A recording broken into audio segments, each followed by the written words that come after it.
上網買嘢9蚊9包郵，你哋就買得多啦。99000一套嘅樓，你哋有買過未啊？跟住鏡頭，我哋一齊過嚟睇睇啊！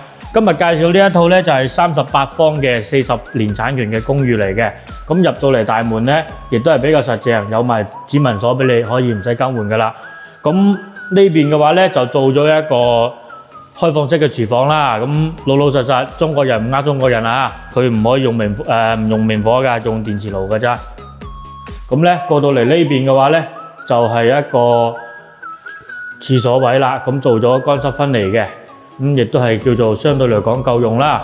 咁呢個戶型呢，就屬於一個大單間設計啦。咁擺張米半嘅床啊，再擺張梳化或者再整一個衣櫃呢，都冇問題。咁呢邊嘅話就放翻一個電腦櫃啦。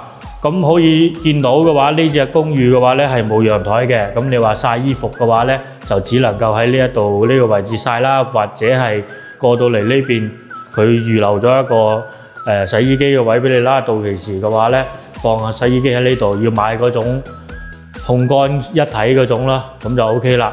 咁睇你咯，呢個價位99000，買嚟自己住又得，攞嚟收租又得。